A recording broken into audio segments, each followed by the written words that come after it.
നമസ്കാരം എല്ലാവർക്കും. നമ്മളിന്ന് പോകുന്നത് ഗിസയിലേക്കാണ്. ഗിസയിലെ പിരമിഡുകൾക്കടിയിലേക്ക്. ഗിസയുടെ പിരമിഡുകളുടെ അത്ഭുതങ്ങൾ നമുക്ക് തീരാൻ വഴിയില്ല.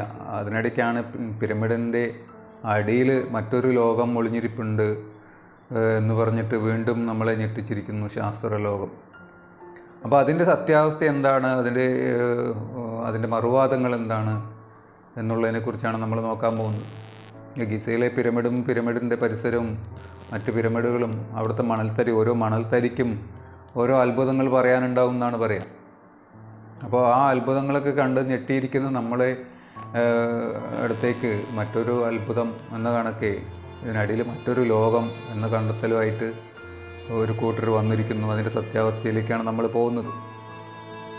ഓക്കെ, അത് പോകുന്നതിന് മുമ്പ് ദയവായി ഈ ചാനൽ ഒന്ന് സബ്സ്ക്രൈബ് ചെയ്യുക. അപ്പോൾ ഇതുപോലെയുള്ള പുതിയ വിഷയങ്ങൾ അവതരിപ്പിച്ച് കഴിഞ്ഞാൽ അത് നിങ്ങളിലേക്ക് പെട്ടെന്ന് എത്താൻ കഴിയും.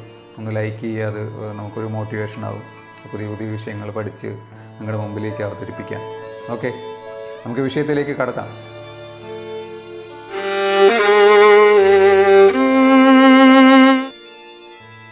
ഈ ഈജിപ്തിലെ പിരമിഡുകൾ നമ്മളെ എന്നും ഞെട്ടിച്ചുകൊണ്ടിരിക്കുന്നതാണ്, അല്ലെ അത്ഭുതപ്പെടുത്തിക്കൊണ്ടിരിക്കുന്നതാണ്.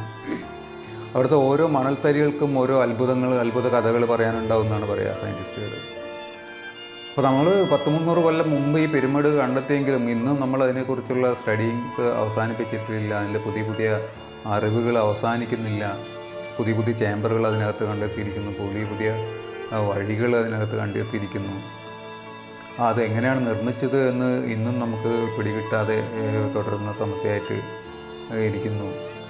അപ്പോൾ ഈ പല ചേമ്പറുകളിലും ആ ചേമ്പറുകൾക്ക് അകത്തേക്ക് കടക്കാനുള്ള പ്രവേശന ദ്വാരം അല്ലെങ്കിൽ ആ കവാടം, അതിനെക്കാട്ടിലും വലിയ പാത്രങ്ങൾ അതിനകത്തേക്ക് വെച്ചിട്ടാണ് ഇവർ പിരമിഡ് നിർമ്മിച്ചിരിക്കുന്നത്.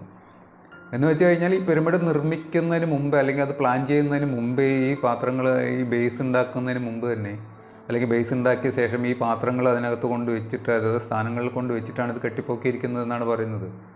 നോക്കൂ, അന്ന് 4500-4600 വർഷങ്ങൾക്ക് മുമ്പ് ആണിത് നിർമ്മിക്കപ്പെട്ടിരിക്കുന്നതെന്ന് പറയുന്നു. അപ്പോൾ അന്നത്തെ മനുഷ്യൻ്റെ ചിന്താശേഷിയും നമുക്കത് അതിനെക്കുറിച്ച് പറഞ്ഞു കഴിഞ്ഞാൽ വീണ്ടും സമയം ഒരുപാട് വേണ്ടി വരും. നമുക്ക് വിഷയത്തിലേക്ക് കടക്കാം. ഒരു ഇറ്റാലിയൻ സയൻറ്റിസ്റ്റും സ്കോട്ട്ലാൻഡ് സയൻറ്റിസ്റ്റും, അവരുടെ പേര് കൊറാഡോ മലോങ്ക, ഫിലിപ്പോ ബിയോണ്ടി എന്നാണ് അവരുടെ രണ്ടുപേരുടെയും യഥാക്രമം പേരുകൾ. അപ്പോൾ അവരുടെ ഒരു റിസർച്ച് സംഘം അവർ ഈ സിന്തറ്റിക് അപ്പാർച്ചർ റഡാർ ഉപയോഗിച്ചിട്ട് നടത്തിയ ഒരു പരീക്ഷണം, ഇലക്ട്രോ മാഗ്നറ്റിക് വേവ്സ് വിട്ടിട്ട് റഡാർ മൂലം ഈ പിരമിഡും അതിൻ്റെ പരിസര പ്രദേശങ്ങളും സ്റ്റഡി ചെയ്യാനുള്ള ഒരു ശ്രമത്തിൻ്റെ ഇടയിലായിരുന്നു ഒരു അത്ഭുതപ്പെടുത്തുന്ന വിവരം അവർക്ക് കിട്ടിയത്. അപ്പോൾ ഇതിനിടയ്ക്ക്, അതായത് പിരമിഡുകൾക്ക് അടിയിലായിട്ട് ഈ ഗിസ പിരമിഡ് പറയുന്നതാണ് ഏറ്റവും വലിയ പിരമിഡ്. അതിൻ്റെ ചുറ്റുമുള്ള മറ്റ് പിരമിഡുകളും ഇതിനോടനുബന്ധിച്ച് ഇതിൻ്റെ താഴെ ഒരു ചേംബർ കണ്ടെത്തിയിരിക്കുന്നു. അതിൽ hall of records, hall of Amity എന്നൊക്കെ പറയുന്ന ചേംബറുകൾ ഉണ്ടെന്ന് ഇവർ അവകാശപ്പെടുന്നു. അപ്പോൾ അതിനകത്തേക്ക് ഇറങ്ങിപ്പോകാൻ വേണ്ടിയിട്ട് സ്പൈറൽ സ്റ്റെപ്പുകൾ ഒരെണ്ണമല്ല ഒരുപാടെണ്ണം ഉണ്ടെന്ന് പറയുന്ന ഇതിൻ്റെയൊക്കെ സത്യാവസ്ഥ എന്താണെന്നുള്ളതിനെക്കുറിച്ച് ഇനിയിപ്പോൾ കുഴിച്ച് നോക്കിയാലേ അറിയുള്ളൂ. നമുക്ക് അറിയില്ല. ഈ പിരമിഡുകളുടെ അത്ഭുതം നമുക്ക് അവസാനിക്കാത്ത അത്ഭുതമാണല്ലോ. അപ്പോൾ ഉണ്ടെന്നും ഇല്ലയെന്നും നമുക്ക് ഇപ്പോൾ ഒന്നും പറയാൻ പറ്റില്ല. പക്ഷേ അവർ അവകാശപ്പെടുന്നു, അവർ ഇത് സബ്മിറ്റ് ചെയ്ത് അവർ ഈജിപ്ത് സർക്കാരുമായിട്ട് അതിൻ്റെ ചർച്ച നടത്തിക്കൊണ്ടിരിക്കുന്നു. ഇതിനെക്കുറിച്ച് പഠിക്കുന്ന മറ്റ് പ്രൊഫസർമാർ ഇതിനോട് വിയോജിക്കുന്നുമില്ല, അങ്ങനെയുള്ള സംഗതികളൊന്നുമില്ല എന്ന് പറയുന്നു. പക്ഷേ ഇവർ പറയുന്നു, ഇവർ അത് സമ്മതിക്കുന്നു, വിടാൻ ഉദ്ദേശിക്കുന്നില്ല, അതിനെക്കുറിച്ച് സ്റ്റഡി ചെയ്യണം, അതിനുള്ള അനുവാദം വേണമെന്നൊക്കെ പറഞ്ഞിട്ടാണ് ഇപ്പോൾ ഇവർ ഇറങ്ങി തിരിച്ചിരിക്കുന്നത്. അപ്പോൾ അത് ഏകദേശം 2000 അടി താഴെ, 2000 അടി വരെ ഉയരത്തിലുള്ള തൂണുകൾ കാണുന്നു എന്നൊക്കെയാണ് അവർ അവകാശപ്പെടുന്നത്. 2000 അടി എന്ന് വെച്ച് കഴിഞ്ഞാൽ ഏകദേശം നമ്മുടെ ഇപ്പോൾ ഒരു സാധാരണ വീട്ടിൻ്റെ ഒരു റൂമിൻ്റെ ഉയരം എന്ന് പറഞ്ഞാൽ 10 അടിയാണ്. ഇപ്പോൾ 100 അടി എന്ന് പറഞ്ഞാൽ ഒരു 100 നില കെട്ടിടം, 200 അടി, 2000 അടി എന്ന് പറഞ്ഞാൽ 200 നില കെട്ടിടത്തിൻ്റെ ഉയരത്തിൽ വരെ ഉള്ള തൂണുകൾ സ്ഥാപിച്ചിരിക്കുന്നു അതിനടിയിൽ. അത്രയും ഹൈറ്റിലാണ് ഈ ചേംബർ സ്ഥിതി ചെയ്യുന്നത്. അത്രയും വലിപ്പമുള്ള ചേംബറുകളാണ്. അതിൽ ഹാൾ ഓഫ് റെക്കോർഡ്സ്, ആ റെക്കോർഡ്സ് ഉള്ള ചേംബറിൽ മനുഷ്യനെ അമ്പരപ്പിക്കുന്ന, അല്ലെങ്കിൽ മനുഷ്യൻ്റെ അന്നത്തെ കാലത്തെ ജീവിതം, അന്നത്തെ ലോകവും അനാവരണം ചെയ്യുന്ന റെക്കോർഡ്സ് അല്ലെങ്കിൽ ലിഖിതങ്ങൾ അവിടെ സൂക്ഷിച്ചിട്ടുണ്ട് എന്നാണ് ഇവർ അവകാശപ്പെടുന്നത്. മറ്റൊരു ചേംബർ എന്ന് പറയുന്നത് ഇവർ വിശ്വാസമായി ബന്ധപ്പെട്ട്, ഈ ഈജിപ്ഷ്യന്മാരുടെ വിശ്വാസമായി ബന്ധപ്പെട്ട് ഉള്ളൊരു ചേംബറാണ്. അതാണ് ഹാൾ ഓഫ് അമിറ്റി എന്ന് പറയുന്നത്.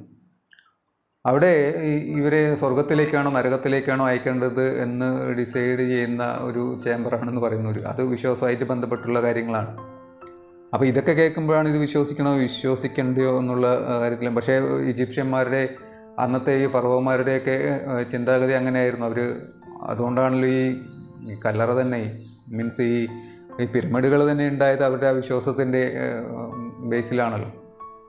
അവരെ മമ്മിഫൈ ചെയ്തിട്ട് അവർ രത്നങ്ങളും എല്ലാ സംഗതികളും, അവർക്ക് വേണ്ടുന്ന എല്ലാ സംഗതികളും അതിൽ ഉൾക്കൊള്ളിച്ചിട്ട് അവരടക്കം ചെയ്തിട്ടുള്ളത് അവർ മരണാനന്തര ജീവിതം ഉണ്ട് എന്ന് വിശ്വസിച്ചുകൊണ്ടാണല്ലോ. അപ്പോൾ ഈ ഹാൾ ഓഫ് അമിറ്റി ഉണ്ടെന്ന് പറയുന്നതിൽ, നിർമ്മിച്ചിട്ടുണ്ട് എന്ന് പറയുന്നതിൽ ചിലപ്പോൾ അവിശ്വസിക്കേണ്ട കാര്യമൊന്നും ഉണ്ടായിരിക്കില്ല. അപ്പോൾ അവിടെ വെച്ച് നടക്കുന്ന എന്താണ് പറയുന്ന മൂഹം പറയുന്നതാണ്. അപ്പോൾ അവിടെ പല കഥകളും പരക്കുന്നുണ്ട് അതിനെക്കുറിച്ച്. നമ്മൾ മരിച്ചു കഴിഞ്ഞാൽ നമ്മുടെ ഹാർട്ട് എടുത്തിട്ട് തൂക്കം നോക്കും, അത്ര വെയിറ്റ് നോക്കുന്നു. ഒരു തട്ടിൽ ഒരു പീജിയൻ്റെ തൂവലായിരിക്കും വെച്ചിട്ടുണ്ടാവുക, ഒരു പക്ഷിയുടെ തൂവൽ.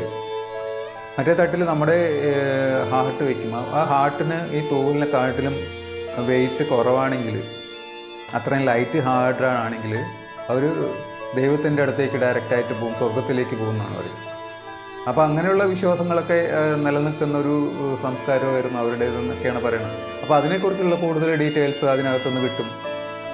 അതുമാത്രമല്ല, ഈ ഹാൾ ഓഫ് റെക്കോർഡ്സിൽ ഒരുപാട് സംഗതികൾ മനുഷ്യനെക്കുറിച്ച്, അന്നത്തെ ജീവിതത്തെക്കുറിച്ച്, അന്നത്തെ ലോകത്തെക്കുറിച്ചും, അന്നത്തെ ദൈവത്തെക്കുറിച്ചും, അന്നത്തെ സങ്കല്പത്തെക്കുറിച്ചും, അല്ലെങ്കിൽ മനുഷ്യന്മാർ തന്നെ എവിടെ നിന്ന് വന്നു, എങ്ങനെയാണ് വന്നത്, മനുഷ്യന്മാർ ഇവിടെ ഉണ്ടായവരല്ല, മനുഷ്യന്മാർ പുറത്തുനിന്ന് ഏതോ ഗ്രഹത്തിൽ നിന്ന് വന്ന് പെട്ട ആൾക്കാരാണ് എന്നുള്ള പല വിശ്വാസങ്ങളും നിലനിൽക്കുന്നുണ്ട്. അതിനെക്കുറിച്ചുള്ള റെക്കോർഡ്സൊക്കെ അതിനകത്ത് ഉണ്ടാവും എന്നാണ് ഇവർ അവകാശപ്പെടുന്നത്.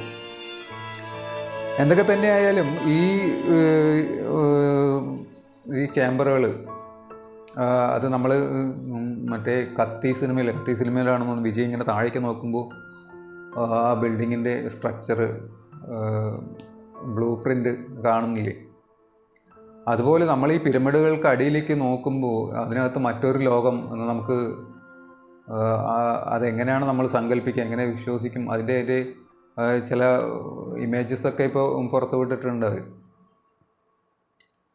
അപ്പോൾ അത്തരം അത്ഭുതങ്ങളിലേക്ക് വീണ്ടും വീണ്ടും നമ്മൾ ഈ ഈജിപ്തും ഈ പിരമിഡുകളും അതിൻ്റെ പരിസരവും ഒക്കെ കൊണ്ടുപോകുന്നു എന്നാണ് ഇപ്പോൾ കാണാൻ കഴിയുന്ന കാഴ്ച. ഇതിൻ്റെ സത്യാവസ്ഥ എത്രയും പെട്ടെന്ന് പുറത്തു വരട്ടെ, നമുക്ക് നോക്കാം, കാത്തിരിക്കാം. അതിനെക്കുറിച്ചുള്ള പുതിയ വിവരങ്ങൾ എന്തെങ്കിലും കിട്ടുകയാണെങ്കിൽ ഞാൻ നിങ്ങളായിട്ട് ഷെയർ ചെയ്യാം. നേരത്തെ പറഞ്ഞ പോലെ ചാനലൊന്ന് സബ്സ്ക്രൈബ് ചെയ്യുക. അത്ഭുതങ്ങൾ തീരുന്നില്ല, അത്ഭുതങ്ങളും വീണ്ടും അത്ഭുതങ്ങളായിട്ട് വീണ്ടും വരാം. നന്ദി, നമസ്കാരം.